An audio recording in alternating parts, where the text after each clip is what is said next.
Hello everyone. Welcome to my channel Academy Villa. I am Astos and let's begin today's class. आज की जो video है उसमें हम क्लास 11 की जो इंग्लिश की बुक है उसके चैप्टर 5 के क्वेश्चन आंसर्स को देखने वाले हैं। तो चैप्टर 5 आपने ऑलरेडी पढ़ ही लिया होगा, अगर नहीं पढ़ा है तो उसकी वीडियो का लिंक मैं अपने चैनल के इस वीडियो के डिस्क्रिप्शन में डाल दूंगा, आप जाके उसको गो थ्रू कर सकते हैं।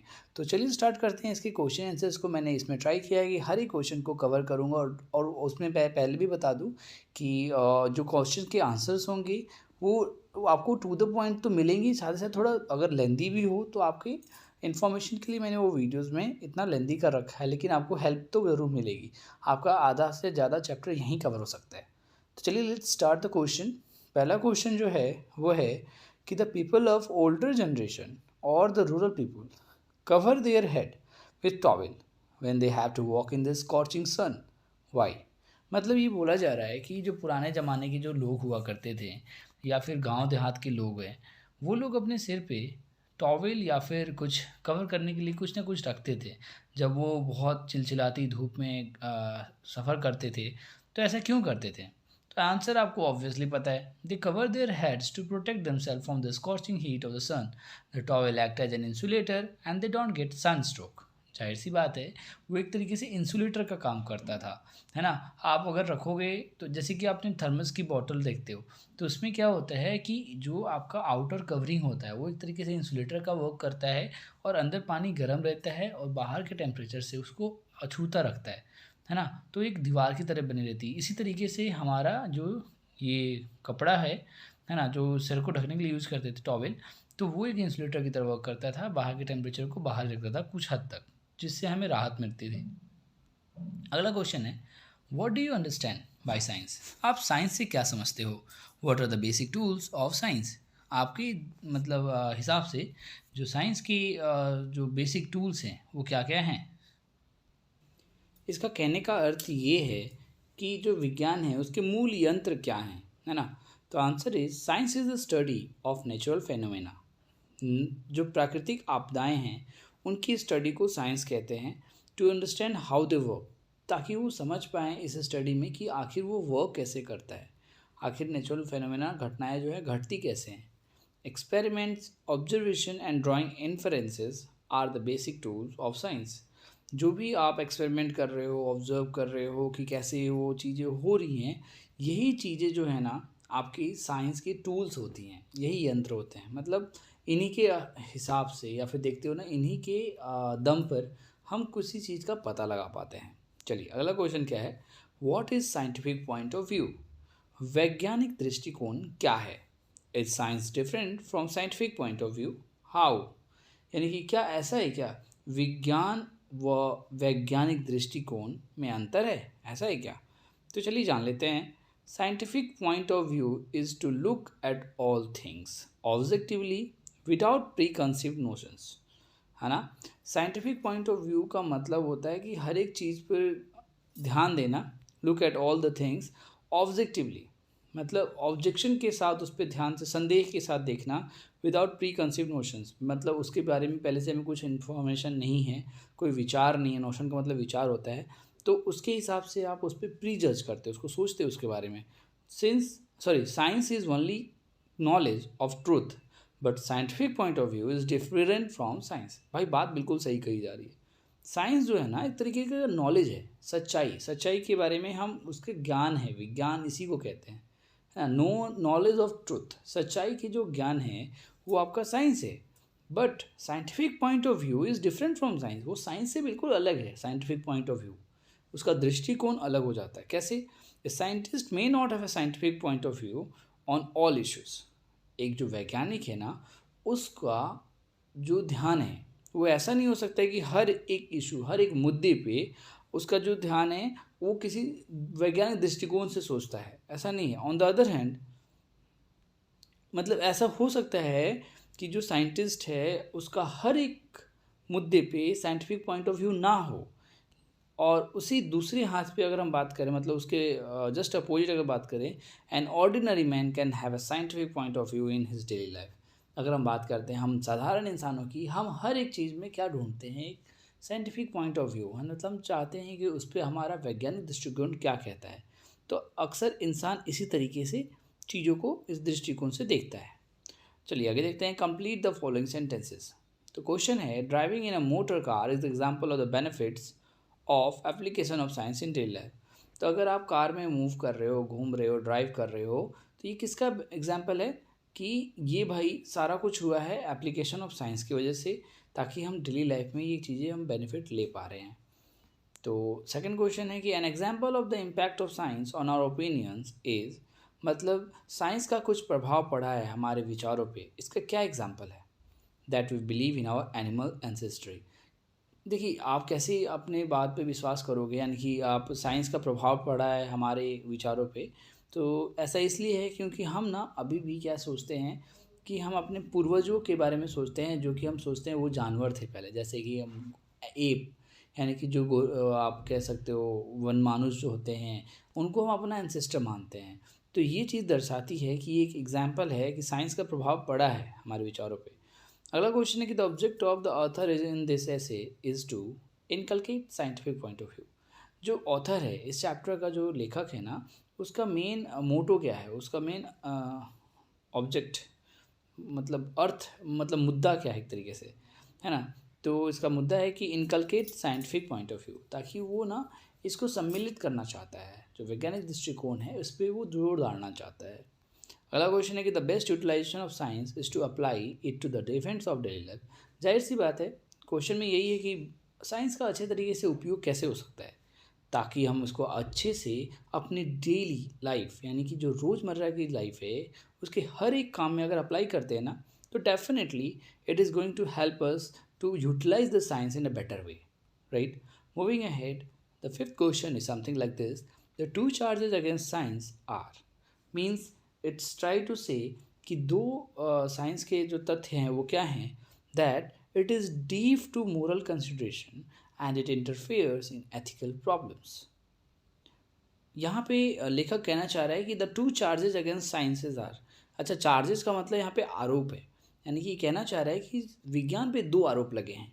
पहला आरोप क्या है, that it is deep to moral consideration. पहला आरोप ये है कि ये जो नैतिक विचारों के प्रति भाई बहरा है, ये सुनता ही नहीं इनकी, and it interferes in ethical problems. और एक और बात ये है कि भाई नैतिक समस्याओं में ना हस्तक्षेप करता है। So that is all about the fifth question. Moving ahead, so next question is about answer the following question briefly. First question is, name two ways in which science affects average man and women.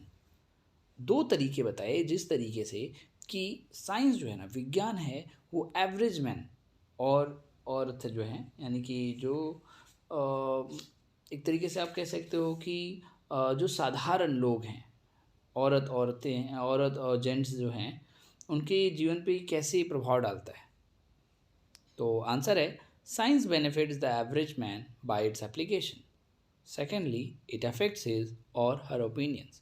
तो मतलब ये कहना चाह रहे हैं कि भाई science जो है, विज्ञान एक तरीके से एवरेज मैन या वीमेन हैं, उनको कैसे मदद करता है। तो साइंस के जो प्रयोग हैं, उनके जो एप्लीकेशन हैं, उनके जो उपयोग हैं, आप उनका उपयोग करोगे तो ऑब्वियसली वो इफ़ेक्ट डाल रहा है। और साथ ही साथ अगर हम बात करें कि इट अफेक्ट हिज और हर ओपिनियन, साइंस के जितने सारे तथ्य हैं ना, वो सारी चीज़ें हमारे विचारों पर जोर डालती हैं कि हम साइंस ने ये कहा है तो हमारा दिमाग ऐसे सोचने लगता है, हमें ये करना चाहिए, ये नहीं करना चाहिए, हमारे मतलब टोटली हमारा ओपिनियन जो है ना चेंज हो जाता है, because science says this, science this says that. तो इस पर हम डिपेंड करने लगते हैं। चलिए अगला क्वेश्चन क्या है, what do you understand by scientific point of view. आप वैज्ञानिक दृष्टिकोण से क्या समझते हैं। Can it help us in our daily life, क्या ये हमारे रोज़मर्रा की ज़िंदगी में मदद कर सकता है। आंसर है, having scientific point of view means to be neutral and truthful in all things and phenomena. देखो अगर आपका कोई वैज्ञानिक दृष्टिकोण है ना, इसका मतलब ये है कि आप हर एक चीज़ में न्यूट्रल एंड ट्रूथफुल हो, है ना। हर एक चीज़ में न्यूट्रल यानी कि आप बिल्कुल नॉर्मल हो, क्योंकि आपको पता है साइंटिफिक उसका दृष्टिकोण क्या है, this can surely help us a great deal in our daily life. और इस तरीके से हमारे हर एक चीज़ में, रोज़मर्रा की ज़िंदगी में बहुत मदद मिलती है। यानी कि कुल मिला के साइंटिफिक पॉइंट ऑफ व्यू रखना बहुत सही चीज़ है भाई। What does impartiality means in connection with scientific stand points. तो इम्पार्शियलिटी यानी कि निष्पक्षता। तो साइंटिफिक स्टैंड पॉइंट यानी कि वैज्ञानिक दृष्टिकोण के संबंध में निष्पक्षता का क्या अर्थ है। तो impartiality in connection with scientific point of view means having no repulse, love or awe for against anything। मतलब देखो भाई, जाहिर सी बात है, साइंस किसी के साइड नहीं खड़ा रहता है, यही ये कहना चाह रहे हैं। तो यानी कि साइंस जो है पूरा निष्पक्ष है, वो किसी के पक्ष में नहीं रहता है। जैसे कि वो ऐसा नहीं है कि किसी की मतलब लोभ भाव में आ जाए, किसी के प्रेम भाव में पड़ जाए, या फिर किसी से अलगाव महसूस कराए, या फिर किसी के लिए बुरा सोचे, ऐसा कुछ नहीं है। वो निष्पक्ष है हर एक चीज़ के लिए, है ना। फोर्थ क्वेश्चन है कि how is impartiality in scientific point of view different from legal point of view. Question अब थोड़ा सा चेंज हो चुका है। कहा जा रहा है कि वैज्ञानिक दृष्टिकोण में जो निष्पक्षता है, जो विधिक दृष्टिकोण से है, उससे कैसे भिन्न है। विधिक यानी कि लीगल, जो विधिवत तरीके से हम कानून का जो नियम कानून होता है उस पॉइंट ऑफ व्यू से कैसे अलग है। तो अ जज, यहाँ पे जज और ए के बीच में गैप होना चाहिए। अ जज tries to be impartial between two person, but a scientist is impartial between a man, an insect and the solar system। देखिए बात क्या कही जा रही है, निष्पक्षता का भाव यहाँ पे व्यतीत करना चाहते हैं, मतलब व्याख्या करना चाहते हैं। तो इन्होंने बताया कि एक जज जो होता है ना भाई, वो एक तरीके से निष्पक्ष हो सकता है दो इंसानों के बीच में, लेकिन एक साइंटिस्ट है ना, वो एक इंसान, एक कीड़े मकोड़े या फिर सोलर सिस्टम, इन सबके बीच में निष्पक्ष होता है हर एक चीज़ में, मान लो। ठीक है। फिफ्थ क्वेश्चन है कि what leads the scientist to pride and humility.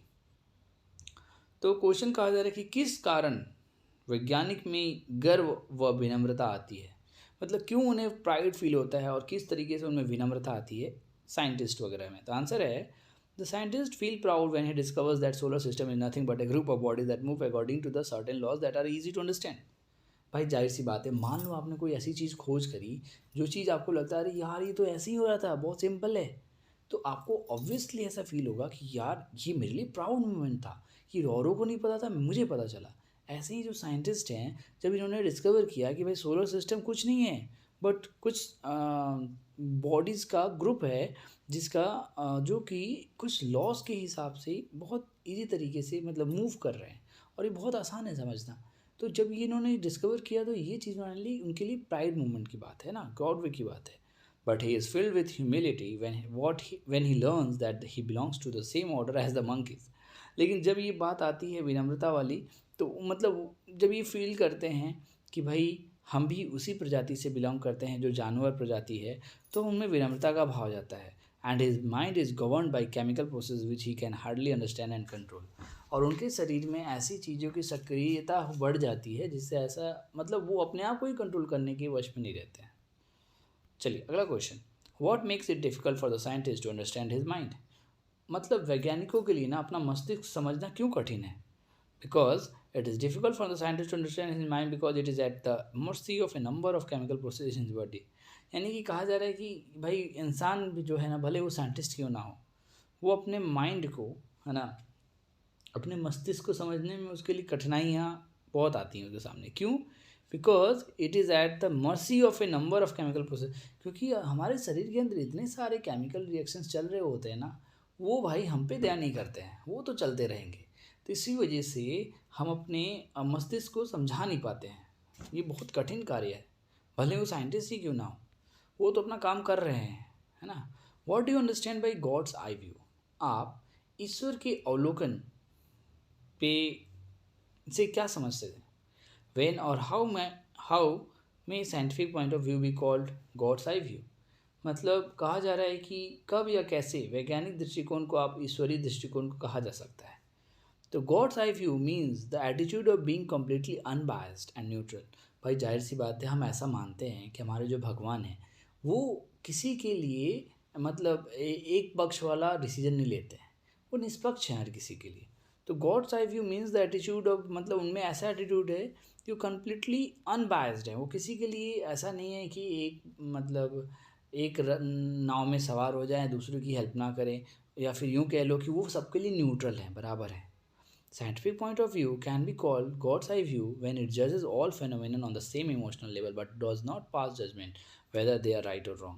देखो यही बात अभी थोड़ी देर पहले हमने समझी कुछ क्वेश्चंस में जहाँ पे लिखा हुआ था कि साइंटिफिक पॉइंट ऑफ व्यू जो है एक तरीके से निष्पक्ष होता है। तो इसी तरीके से हमने ये नोटिस किया कि जो साइंटिफिक पॉइंट ऑफ व्यू है ना वो एक तरीके से गॉड्स आई व्यू के नज़रिए से देखा जा सकता है क्योंकि भगवान भी निष्पक्ष भाव रखते हैं। अगला question 8th, can science determine what is right और रॉन्ग? क्या साइंस डिटरमाइन कर सकता है, पता लगा सकता है कि क्या सही और क्या गलत है? No, science can only work out the consequences of various action. जाहिर सी बात है भाई, ऐसा एग्जैक्ट नहीं है हर केस में कि वो पता लगा कि भाई ये सही है ये गलत है। ऐसा क्यों? क्योंकि साइंस जो है ना ओनली इस पर वर्कआउट करता है कि बहुत सारे जो वेरियस एक्शंस हैं, जो कार्यकलाप हो रहे हैं, उनके जो कंसिक्वेंसेस, उनके जो रिजल्ट आने वाले हैं ना, उस पर वो डिसाइड होता है। साइंस उसी पे वर्क करता है, उसके रिजल्ट्स पे। It can not determine what is right और रॉन्ग। वो डिटरमाइन नहीं करता, वो पता नहीं लगाता कि क्या राइट है क्या रॉन्ग है, वो बस रिजल्ट्स पे विश्वास करता है। चलिए कंप्लीट द फॉलोइंग सेंटेंसेस फिर से आ गया है, आइए देखते हैं। The average man dwells on the emotional and ethical sides of a case. जो एक तरीके से एक औसत आदमी होता है, जो एवरेज मैन होता है, वो ना जो भावनात्मक और नैतिक पक्ष होता है ना, इनके मामले पर ध्यान देता है। मतलब ये हर एक चीज़ पर ध्यान देता है। The scientist are interested in facts. Second question जो है वो ये कहता है जो साइंटिस्ट होते हैं वो फैक्ट्स में बिलीव करते हैं, सच्चाई में, जो भी सच है, सच तथ्य हैं उन पर ही विश्वास करते हैं। तीसरा है कि Negroes are not inferior to Americans because biological facts prove it. देखो ये भी बात सच है कि नीग्रोज जो है ना, जो काले लोग होते हैं, वो अमेरिकन से ज़्यादा बुरे नहीं हैं, क्योंकि बायोलॉजिकल फैक्ट्स ऐसा माना जाता है कि नहीं, बायोलॉजिकल फैक्ट्स ये नहीं कहती कि भाई वो बुरे हैं अमेरिकन से। इसलिए इस तरीके से फिर से साइंटिफिक पॉइंट ऑफ व्यू से हमने नोटिस किया तो ये पता चला है ना। तो the death rate of नेग्रोज exceeds the birth rate in the southern towns and all through the north. ये भी बात पता चली है साइंटिस्ट वगैरह को बायोलॉजिकल फैक्ट से कि जो डेथ रेट है निग्रोस का वो एक्सीड है बर्थ रेट से, मतलब ज़्यादा है, वो ज़्यादा जल्दी मर जाते हैं in the southern towns and all through the north और साउथ के इलाकों में जब वो रहते हैं तो उनके साथ ऐसी घटनाएं होती हैं। ये सारी चीज़ें बायोलॉजिकल फैक्ट हैं, राइट।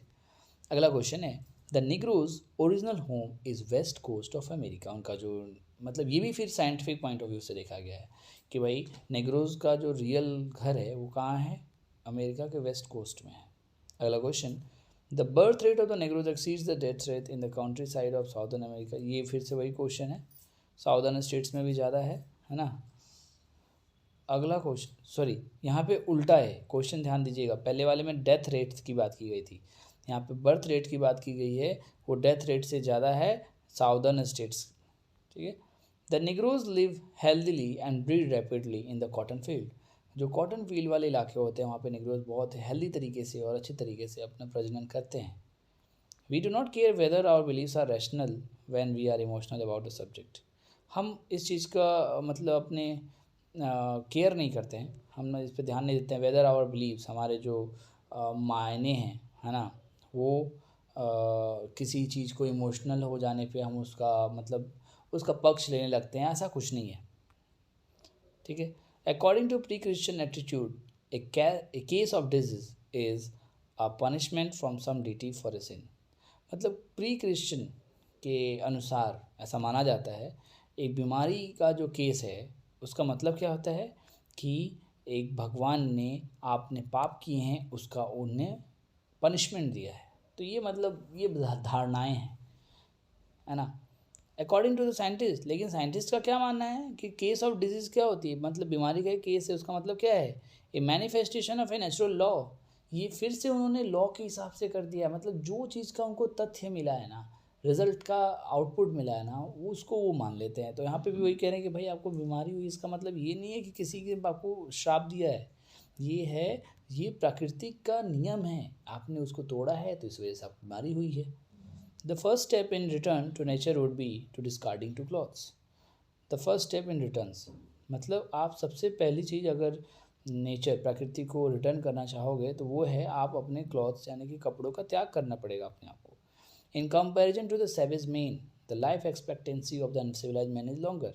अगर हम बात करें जो लोग है ना सिविलाइज्ड होते हैं है ना, उनके कंपैरिजन में जो अनसिविलाइज्ड है ना, उनकी जो लाइफ है वो ज़्यादा है। यानी कि एक तरीके से गांव वाले लोग जो रहते हैं, जो थोड़े अनसिविलाइज्ड भी हैं, तो उनकी जो लाइफ है वो ज़्यादा है in comparison to the civilised person.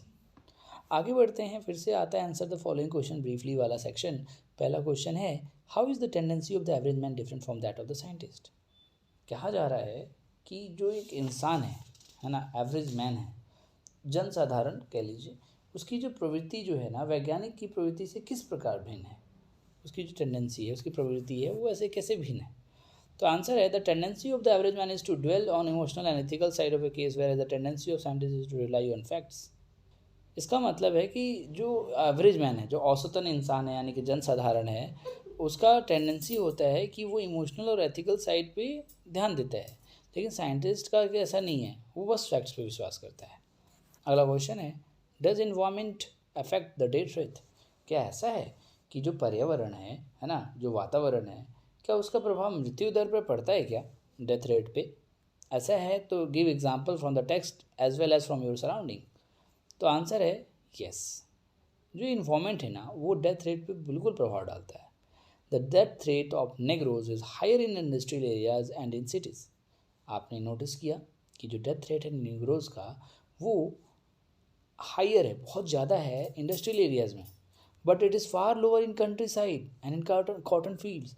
आपने ये नोटिस किया, ये साइंटिफिक तथ्यों से पता चला है कि अगर निग्रोज हमारी मतलब ऐसे एरियाज़ में रहें जहाँ पे देहात वाला एरिया है या फिर थोड़ा कॉटन खेती वाली जो एरिया है वहाँ पे रहते हैं, तो उनकी मृत्यु दर कम हो जाती है। इवन कि अगर वो पॉल्यूशन वाले एरिया में ज़्यादा रहेंगे, इंडस्ट्रियल एरिया में, तो वहाँ पे उनकी मृत्यु दर बढ़ जाती है। People living in slums under insanitary condition have higher death rate than people living in clean environment। ये भी आपको पता ही है, क्योंकि साइंस ने यही सी चीज़ हमें सिखाई है, हमें साफ़ सुथरे जगह पर रहना चाहिए। तो जो लोग स्लम्स में रहते हैं, झोपड़पट्टियों में रहते हैं, है ना, और जो लोग एक तरीके से साफ़ सुथरे जगहों पे रहते हैं, सोसाइटीज़ में रहते हैं, उनमें तो आपको अंतर पता ही है। वो लोग बिल्कुल ज़्यादा लाइफ जीते हैं जो लोग क्लीन इन्वायरमेंट रहते हैं। Besides environment, malnutrition, use of drugs and ignorance also kill more people। और इसके साथ environment हो गया, malnutrition हो गया, या फिर ड्रग्स का यूज़ हो गया, ये सब चीज़ें जो है ना, इंसानों को बहुत ज़्यादा मौत के मुंह में धकेलती है। अगला क्वेश्चन क्या है कि what does the author mean bye reservoir और डिजर्व जम्स, हाँ, डिजीज जम्स। यानी कि ऑथर का क्या मतलब है डिजीज जम्स, यानी कि जो आपके आपके कीटाणु होते हैं, है ना, आपके जो कीटाणु होते हैं, रोगाणु होते हैं, तो रोगाणु के भंडार से उनका क्या मतलब है। तो by reservoir of disease germs the author means a community in which disease are wide spread. तो लेखक का ये मानना है कि इस वर्ड को बोलकर वो किस चीज़ पे चोट करना चाहते हैं कि एक ऐसी सोसाइटी, ऐसी कम्युनिटी जहाँ पे बीमारियाँ फैली जा रही हैं। अगला question, how did the American civil war affect the Negroes. भाई अमेरिकन सिविल वॉर जो हुआ था उससे निग्रोस पे क्या प्रभाव पड़ा था। तो American civil war had an adverse biological effect on the negroes living in America. ये बहुत ही बुरा प्रभाव डाला था, जो निग्रोज थे अमेरिका में रह रहे थे, उन पे सिविल वॉर का बहुत बुरा प्रभाव पड़ा था। कैसे, it raise their death rate and lower their birth rate. इसकी वजह से वहाँ की जो जनसंख्या थी वो भारी मात्रा में मरने लगी और उनका बर्थ रेट बढ़ गया। आगे देखिए, फिफ्थ क्वेश्चन है कि Jesus Christ attitude disease is close to the attitude of the scientist, how can you say this. आप कैसे कह सकते हैं कि जो जीसस क्राइस्ट हैं, जो भगवान हैं, चर्च में हम जाते हैं, पूजा करते हैं जीसस क्राइस्ट की, हाँ, ईसा मसीह की, तो उनका जो एटीट्यूड है डिजीज़ को लेकर, उनका जो मायना है कि वो बिल्कुल बहुत क्लोज है एटीट्यूड ऑफ द साइंटिस्ट, एक वैज्ञानिक के तौर तरीके को ध्यान दें तो वो उससे काफ़ी रिलेट करता है। आप कैसे कह सकते हैं। Jesus Christ did not believe that a disease was a punishment from heredity on account of the sixth person sin।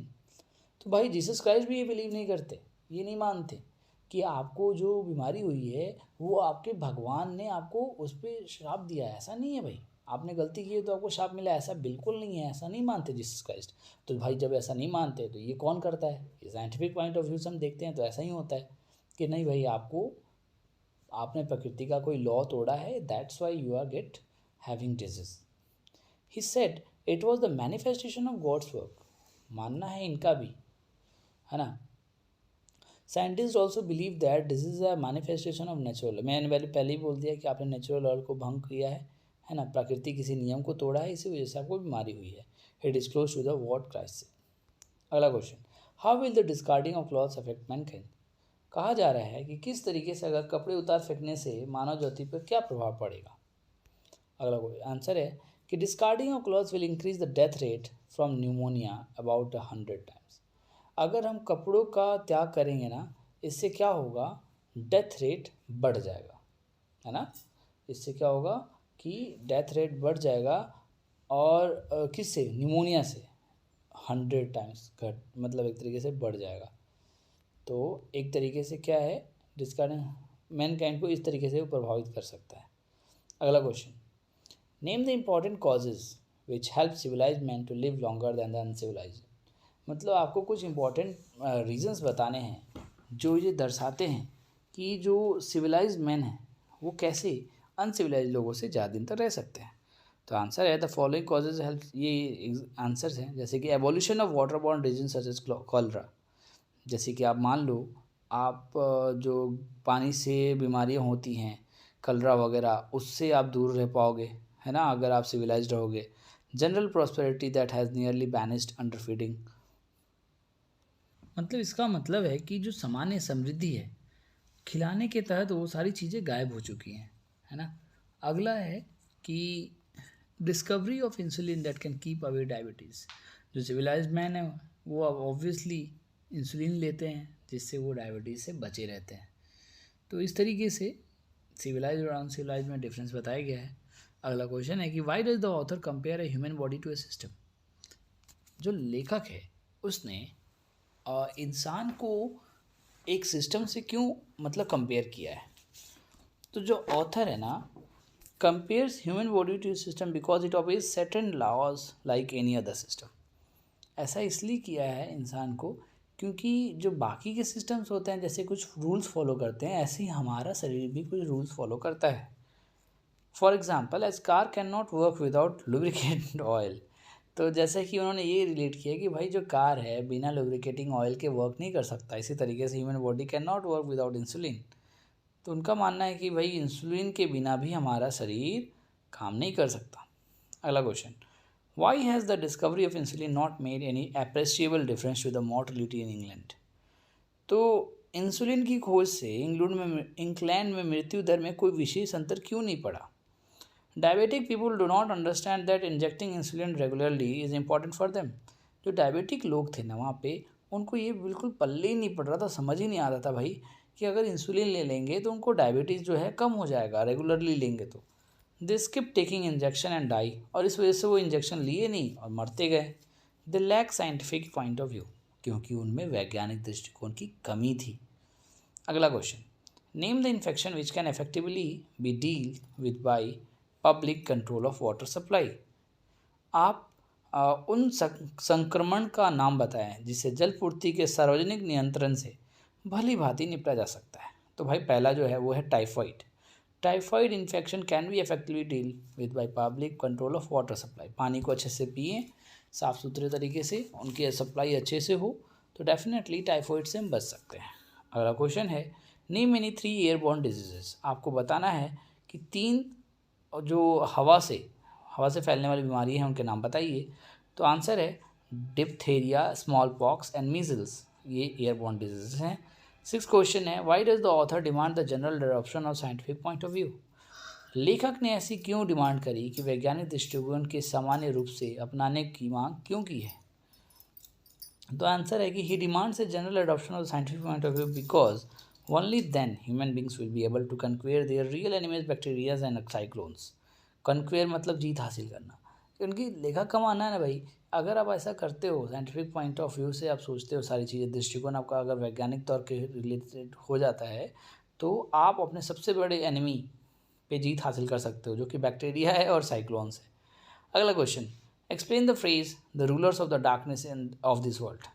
आपको इस फ्रेज, इस मुहावरे या फिर इस शब्द समूह के बारे में समझाना है, इसकी व्याख्या करना है कि इस संसार के अंधेरे के शासक, the ruler of the darkness of this world, है ना। तो आंसर है कि the ruler of the darkness of this world refers to demons and devils. तो इसमें किसको रेफ़र किया जा रहा है, किसको एक तरीके से नोटिफाई किया जा रहा है, तो डेविल्स यानी कि दानों को नोटिफाई किया जा रहा है। जैसे कि but to the scientist they mean the germs, bacteria, cyclones and other deadly animals of the mankind. मतलब एक तरीके से जो लेखक है ना वो कहना चाह रहा है कि भाई हमारे लिए जो दानव हैं, वो जो कि संसार के अंधेरे के शासक हैं, वो यही है भाई, बैक्टीरिया, कीटाणु वगैरह जो भी हैं। अब चलते हैं अपने लॉन्ग आंसर क्वेश्चंस की तरफ। तो फर्स्ट क्वेश्चन इसमें आता है कि science can not determine what is right और wrong and should not try to, why does the author say so, give reason. Question है ये कि विज्ञान जो है ना यह निर्णय नहीं दे सकता कि क्या गलत है क्या ठीक है, ना ही उसे निर्णय लेने का प्रयास करना चाहिए। तो ऐसा क्यों कहता है लेखक, इसका रीज़न दीजिए। देखिए, the author formally believes that the aim of science is search for truth. भाई बिल्कुल ये दृढ़ निश्चयता से लेखक इस बात की पुष्टि करता है कि भाई साइंस का जो एम है, मुद्दा है या फिर उसका रोल है, वो ये है कि सच की खोज में रहे। It has to be impartial, उसको बिल्कुल निष्पक्ष रहना चाहिए।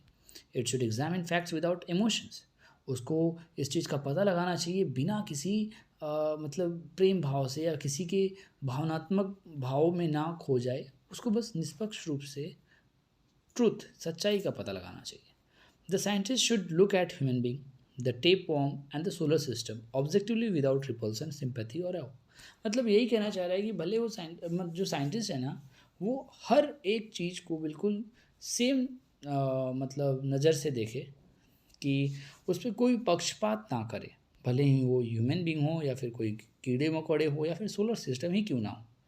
ही should be truthful and impartial, उसको पूरा निष्पक्ष और सच्चाई के साथ देना चाहिए। Science can only state facts and tell about the controversy about the American negroes. Science जो है ना वो बस सच्चाई वाले तथ्यों को ही बता सकती है, या फिर यूँ कह लीजिए अमेरिकन निग्रोज का जो कंट्रोवर्सी है उसके बारे में।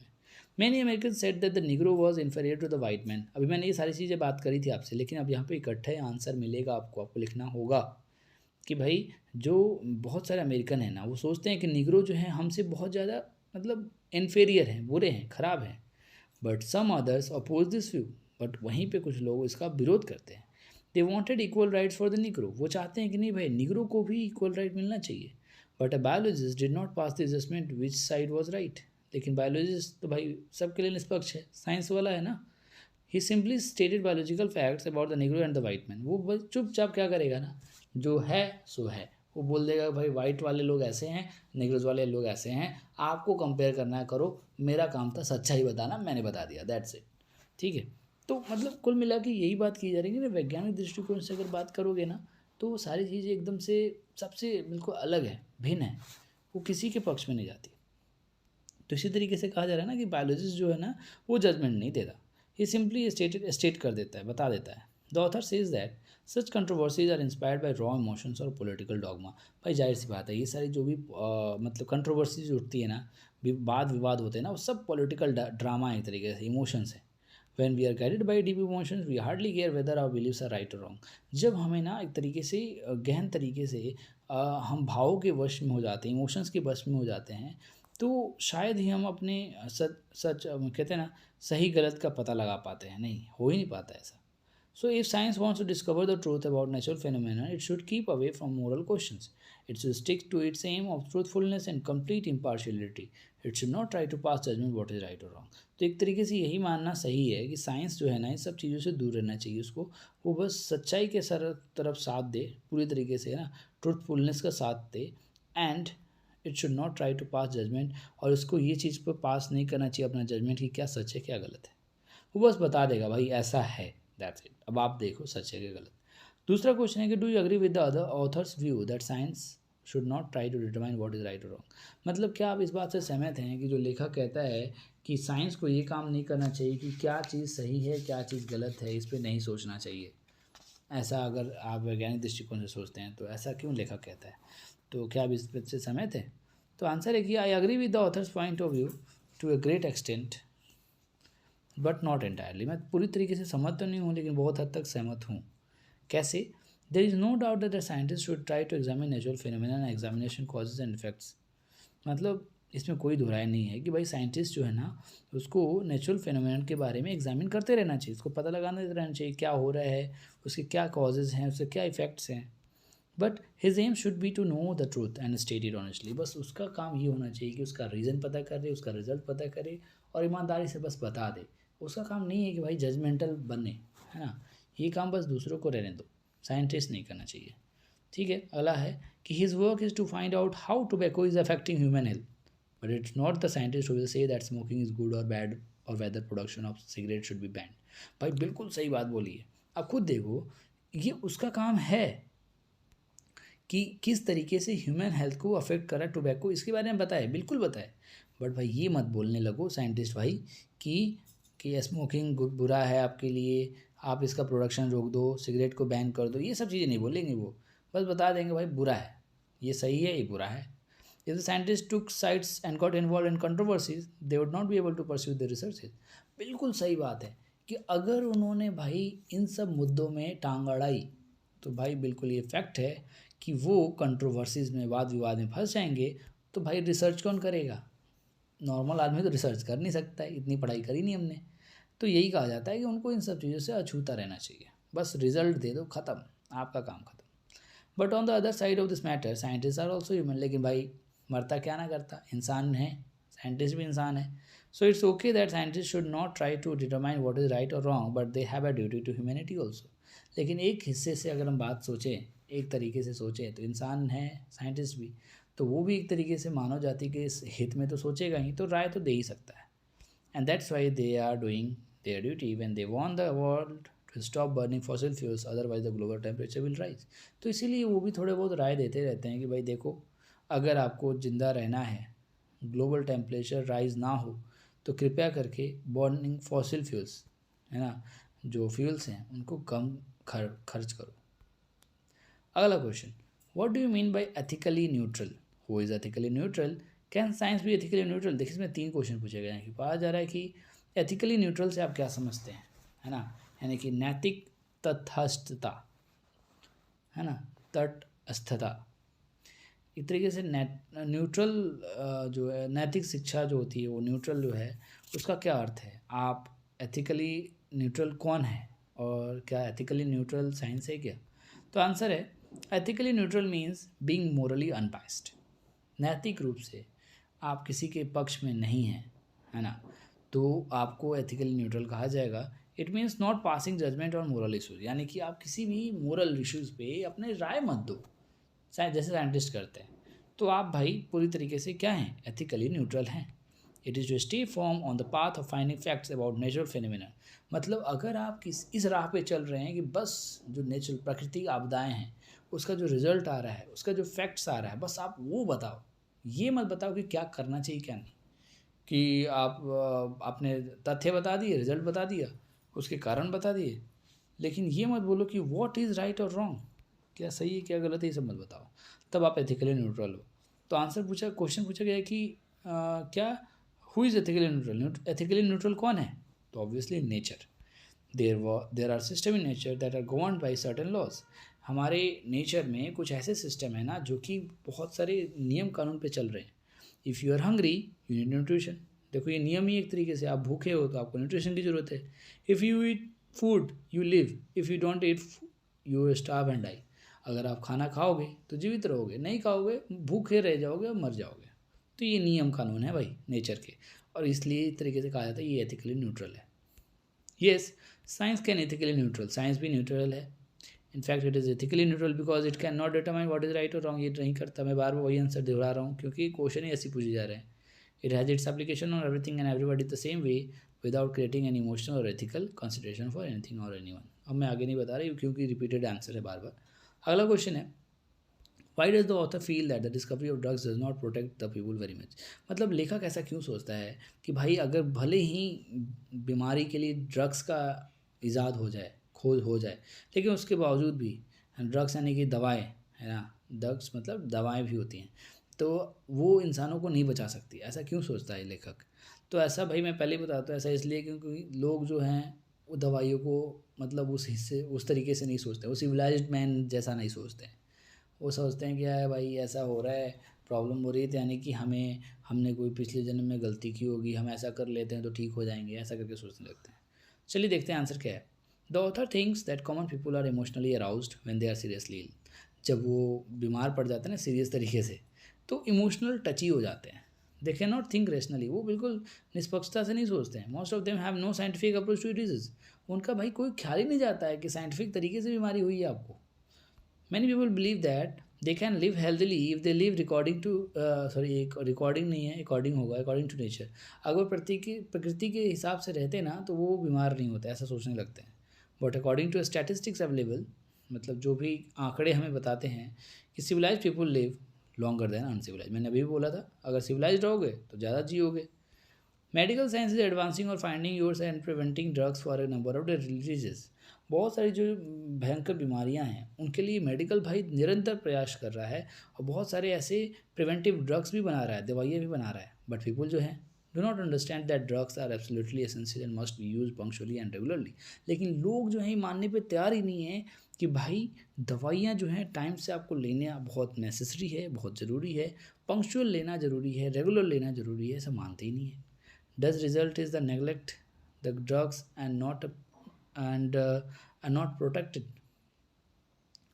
मतलब वही बोला जा रहा है कि भाई अगर आप ऐसा कर रहे हो है ना, तो रिजल्ट क्या आएगा कि आप ड्रग्स को नेग्लेक्ट करोगे तो आप प्रोटेक्ट कैसे रहोगे। So the author thinks the discovery of more drugs will hardly make any difference to people's health unless they require scientific point of view. मतलब लेखक का यही मानना है कि इसीलिए कि भाई कितना भी आप दवा का मतलब आविष्कार कर लो, इंसान अगर नहीं सोचेंगे वैज्ञानिक दृष्टिकोण से तो वो भाई ठीक नहीं होने वाले हैं और उनका कोई फ़ायदा नहीं है दवाइयाँ बनाते जाएं। 5वां question, what are the findings of the biologist on the Negro problem in America. उन मतलब ये जो बायोलॉजिस्ट हैं है ना, उन्होंने क्या पता लगाया निग्रोज अमेरिका के बारे में। अमेरिका के जो निग्रोज हैं ये मैंने ऑलरेडी डिस्कस कर रखा है, मैं ज़्यादा इसमें नहीं बताऊंगा, जो इंपॉर्टेंट लगेगा वो बता दूंगा, इसका ऑलरेडी डिस्कस्ड है, आप इंग्लिश समझ के भी पढ़ के भी समझ सकते हो। तो in America there was a controversy about the negro population. एक कंट्रोवर्सी है निग्रो पॉपुलेशन को लेकर। Many American believe that the negro was not only inferior to the white man but also was dangerous. American का मानना ये है कि Negro जो है इन्फेरियर हैं, बुरे हैं, एक तरह से ख़राब हैं in comparison to white man. Biologist का मानना क्या है कि negro transmit disease to the white people. They have also compared Negro with the ape and found that the Negro's skull was more like the apes than the white man। Biologist ने ये भी माना है कि भाई बीमारियाँ उनसे फैलती हैं, लेकिन साथ ही साथ ये भी माना है कि निग्रो की जो खोपड़ी है, स्कल है, वो हमारे जो एप जो वनमानुष हुआ करते थे, हमारे जो एंसेस्टर्स हैं, पूर्वज हैं, उनसे काफ़ी हद तक मिलती जुलती है in comparison to white man. They also have predict that environment has a strong effect on the death rate and birth rate। और ये भी माना है बायोलॉजिस्ट ने ना कि इनकी डेथ रेट और बर्थ रेट पे भी बहुत बुरा प्रभाव पड़ता है प्रकृति का। They say if the Negroes whose birth rate is quite high in the southern west had an easy access to cheap whiskey and methods of birth control, their birth rate would fall off।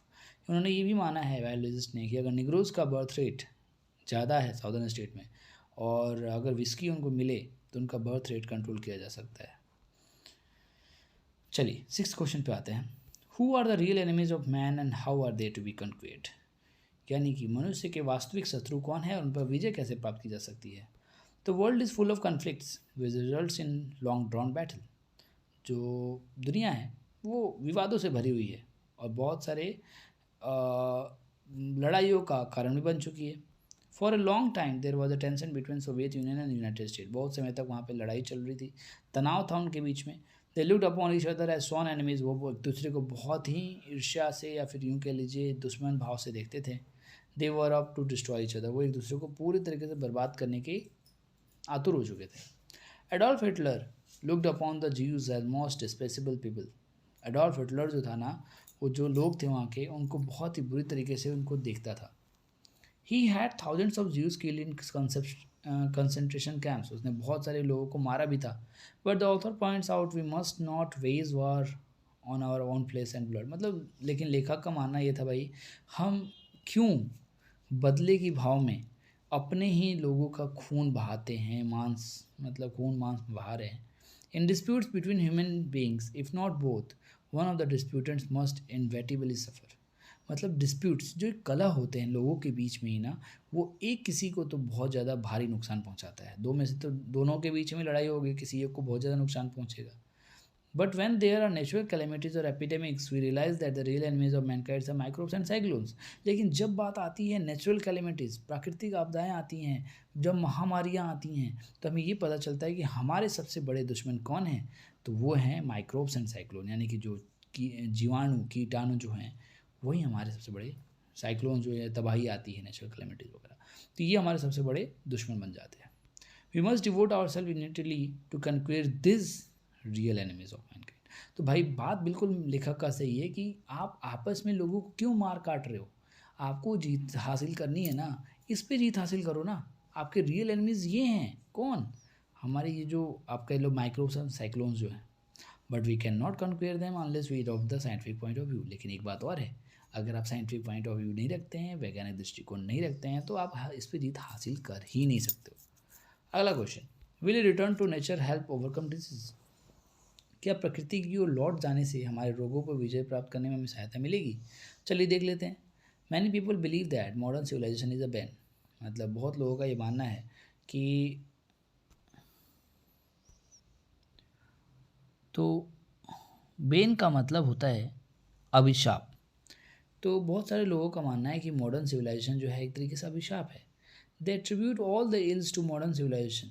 मतलब वो सारा दोष जो है ना modern civilisation को देते हैं। इन देयर व्यू, उनके मानने में, if we return to nature we could live longer and healthily.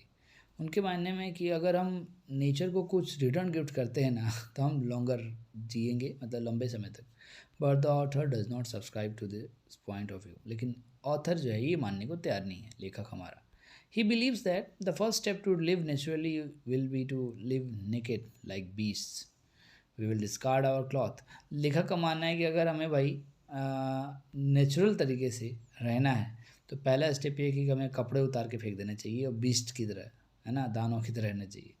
This would expose us to cold weather and mortality would suddenly increase 100 times on account of pneumonia. वो कहता है इससे हमारी जो लोगों की तादाद है वो बहुत भारी मात्रा में मरने लगेंगे बिकॉज न्यूमोनिया की वजह से, एंड हमारा मृत्यु दर जो है बढ़ जाएगा। He confesses that there are many aspects of civilisation that are bad for health. उसने भी बताया, कन्फेस किया है कि बहुत सारे ऐसे पहलू हैं हमारी सभ्यता के जो कि हमारे सेहत के लिए लाभदायक नहीं है। But in spite of them, फिर भी उसके बावजूद statistic prove that civilize people live longer than the savages. लेकिन ये आंकड़े बताते हैं सिविलाइज लोग अनसिविलाइज लोगों से बहुत ज़्यादा जीते हैं। The civilised man has benefit by inventions of medicine, क्योंकि वो मेडिसिन का सहारा ले रहे हैं जो कि आविष्कार किए गए हैं, यानी वैज्ञानिक दृष्टिकोण से वो सोच रहे हैं। Water borne disease have been abolished. उनके केस में वाटर बॉर्न डिजीज तो है ही नहीं। Under feeding has been lowered. मतलब उनको ऐसा नहीं है कि भुखमरी का शिकार होते हैं। So civilised people live longer than uncivilised man who is not protected by preventive drugs और क्यूर। जिनको दवाई वगैरह नहीं मिल रही है, जिनको सेहत से रिलेटेड कुछ जानकारियाँ नहीं मिल रही हैं, तो वो अच्छे से नहीं रह पाते, जिनको अनसिविलाइज मैन कहते हैं, और वो ज़्यादा नहीं जी पाते in comparison to the civilised man. 8th question है, live according to nature is quite meaningless. उनका कहना है कि अगर आप मनुष्य जो है ना, अगर एक तरीके से नेचर यानी कि प्रकृति के हिसाब से, प्राकृतिक ढंग से रहना बिल्कुल निरर्थक है। Do you agree with this opinion? क्या आप इस बात से सहमत हैं? चलिए रीज़न दीजिए। तो मैं तो भाई इस बात से सहमत नहीं हूँ। I don't agree. In fact there is much wisdom in this view that means the I. Haldane rejects this view outrightly. जो हेल्डेन है एक तरीके से इस व्यू को बिल्कुल रिजेक्ट करती है। ही बिलीव्स दैट, मतलब रिजेक्ट करता है, he believes that living according to nature necessarily involves discarding our cloth. वही बात फिर से आ रही है, मैं बार बार नहीं दोहराऊंगा कि कपड़ों को त्याग करना। Perhaps he believe that living according to nature mean living like savages. But living according to nature does not mean going back into forest and living in caves like hunters and gatherers of prehistoric times. लेकिन ये भी नहीं है कि आप अगर nature के हिसाब से रह रहे हैं तो आपको ऐसा करना पड़े कि जंगलों में जाकर रहना पड़े, गुफाओं में रहना पड़े, शिकार करना पड़े। मतलब ऐसा काम करने के लिए हम नहीं कह रहे हैं कि आप अगर नेचर का साथ दे रहे हैं तो ऐसा मत करो। Haldane too agrees that several aspects of modern civilization are bad. हम ये बात मानते हैं, ये हेलन जो है मान रहा है इस बात को कि आजकल के जो मॉडर्न सिविलाइजेशन है वो हमारे सेहत के लिए नुकसानदायक भी हैं। It is because we have made our life unnatural, क्योंकि हमने अपने जीवन को बिल्कुल अप्राकृतिक बना दिया है। Instead of discarding clothes we should discard the unnatural lifestyle.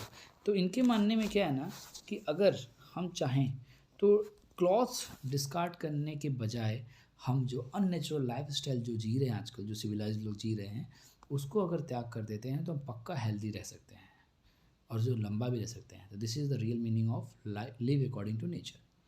अगला क्वेश्चन है जो कि लास्ट है, the study of medicine apart from its scientific basis creates neurotics rather than scientist, what does the author mean by this.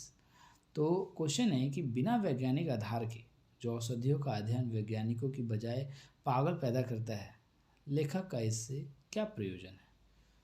तो answer है कि the author has pointed out that more than the study of science acquiring scientific attitude is important. मतलब कहा जा रहा है कि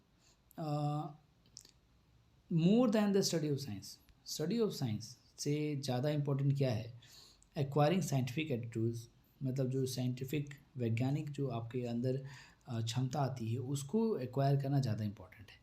unless there is general education on scientific lines there can be no development of scientific attitude. आपके पास general knowledge है ना, तो उससे आपको साइंटिफिक टेम्परामेंट नहीं मिलेगा, आप में एटीट्यूड नहीं आएगा वैसा। We must understand the scientific basis of medicine. हमको हर एक चीज़ का साइंटिफिक लॉजिक से सोचना पड़ेगा, भले ही दवाइयाँ ही क्यों ना हो। Some medicine are cures and remove the diseases, some are preventive drugs like insulin. मतलब अलग अलग टाइप की दवाइयों का अलग अलग कारण है, मतलब उनके कह सकते हैं प्रिवेंटिव मेजर्स हैं।